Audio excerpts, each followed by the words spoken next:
Kita mengunjungi famosa sekali, yaitu benteng peninggalan Portugis di kota Malaka yang dibangun pada tahun 1511 Masehi. Benteng ini juga merupakan benteng peninggalan bangsa Eropa tertua di Asia Tenggara. Wih, keren nggak tuh? Wah, keren banget sih. Jadi ini teman kongko, ini merupakan bagian gerbangnya yang dalam bahasa Portugis bernama Porta de Santiago. Nah, ini adalah salah satu dari 4 gerbang yang masih tersisa sebagai pintu masuk area dalam benteng yang berada di atas bukit. Tapi Prehle, sebelum ke atas, di sebelah kiri benteng ini terdapat Museum Istana Kesultanan Melaka.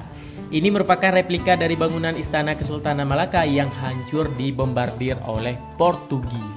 Tapi sayangnya kita nggak bisa masuk ke dalam karena masih tutup. Semoga ada kesempatan di waktu yang lain ya. Pastinya dong, lagi mau tanya, jak beduh kalau betru, bek rogomu sakit hati.